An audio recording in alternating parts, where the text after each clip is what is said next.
Well, it's Thursday again, so you know what that means. Time for another flashback review. Today we're going to talk about Moon Knight #1, and no, not that one.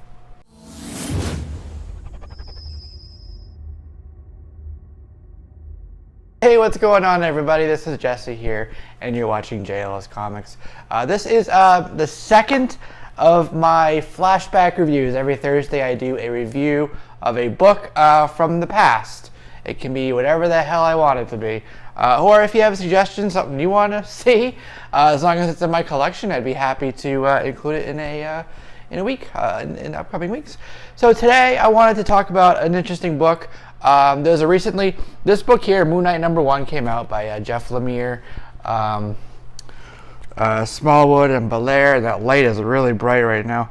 A great book. It really dives really deep into the psyche of Moon Knight, of Mark Spector, and it's more sophisticated in that way because it really dives into the depths of his mind and kind of what's going on there, and confuses us just as much as if we were sitting there in that institution with him and not quite sure what's going on. So because there's been a lot of talk about this book, I've seen some reviews on it and stuff, I thought it would be interesting to actually compare it to one of the first ones, Moon Knight #1.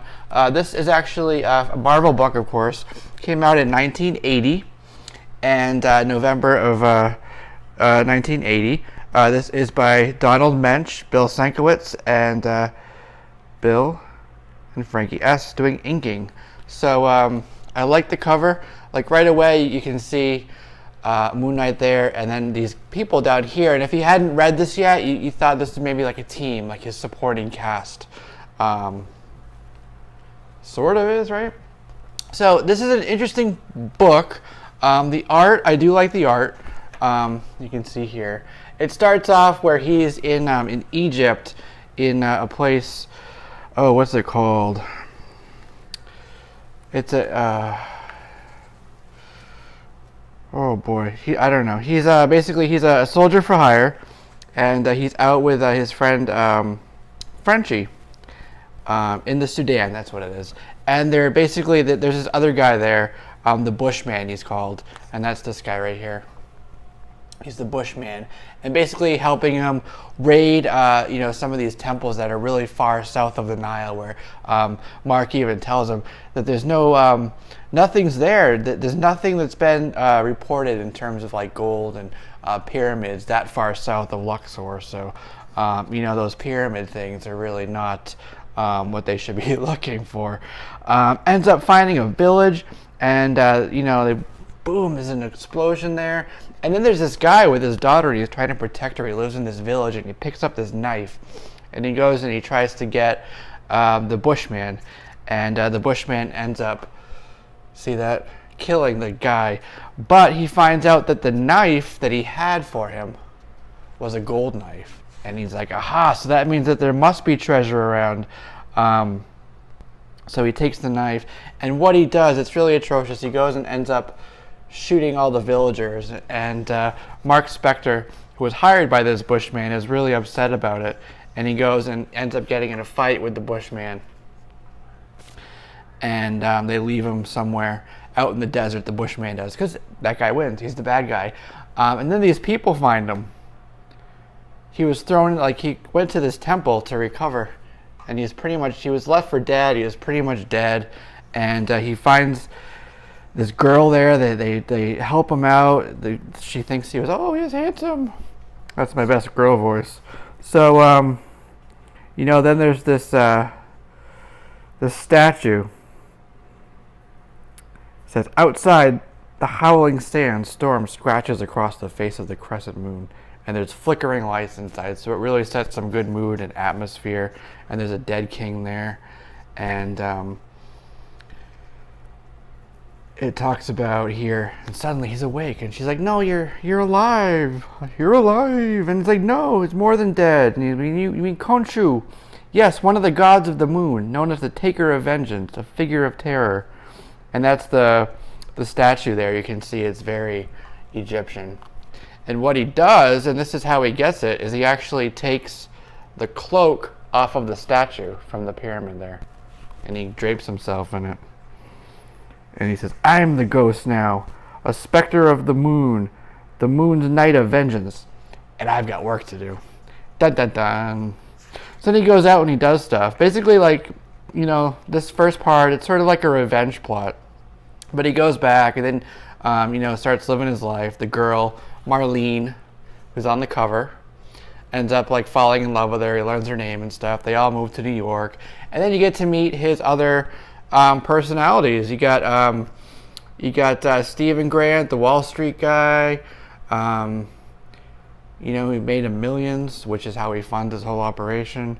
Then you get the cabbie. Jake Loxley is one of his other personalities. And then, of course, you got Frenchie, who's this guy who helps him out. He's this helicopter pilot. He was the helicopter pilot that helped him out in the beginning. But they end up making this brand new helicopter with all the millions that he made. You know, he ends up going around and looking for some people, and he finds some people, and there's a strip club, and they go and there's dancing in the strip club, and some fighting in the strip club, and some stripping in the strip club, but you don't get to see that. One thing that I thought was really cool, you know, amidst all the girls, and the lights, and the what do you call it, the red light district and stuff, all the seedy, like, you know, underworld, you know, all live dancing girls, you know, she sees her right there. There's actually on the street an ad, like a billboard in New York, for The Empire Strikes Back. So it's like in his world, in an ad, and it almost makes it like not that world, but the movie was happened in continuity. So I thought that was pretty cool, a little like Easter egg sort of thing to look back at, and thought it was pretty cool. So then all of a sudden, you know, he's in the strip club and this door opens up and it's a mystery, and he goes in his room and it says, he spins for a second to the secret door, and he spins around, he's like, turns around, to a voice never to be forgotten, once heard, a voice from long ago. And he ends up having, you know, another fight, and ends up being like a revenge plot. So I thought this was neat. You get to see a lot of like the history, so to speak, of Moon Knight, and you know, but it doesn't really, only a little bit delves into his psyche, and kind of it says that he has this split personality, but it doesn't say why, and it doesn't really dive into too deep like this new issue did. So I thought it was good because we get to explore more of his internal world, his internal mind.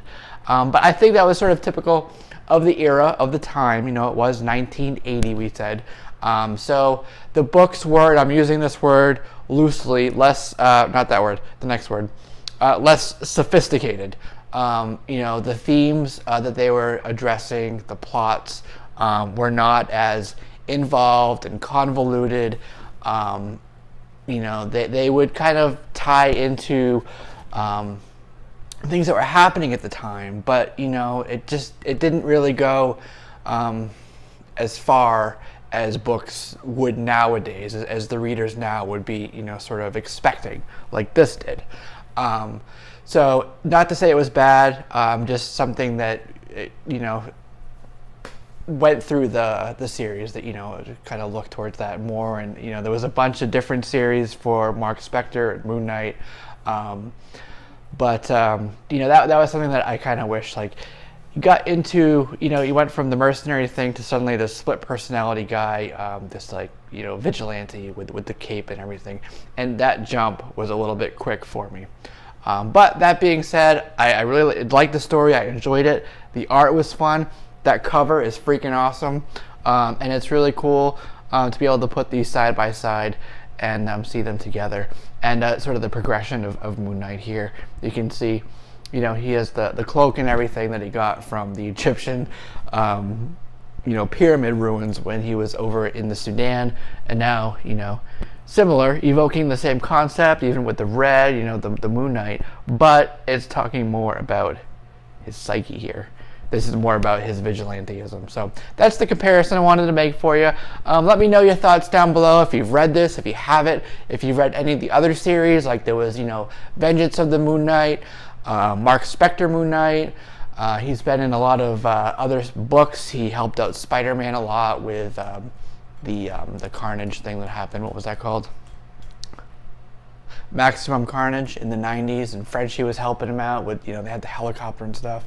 And I think Spider-Man was actually calling him Frenchie at the time.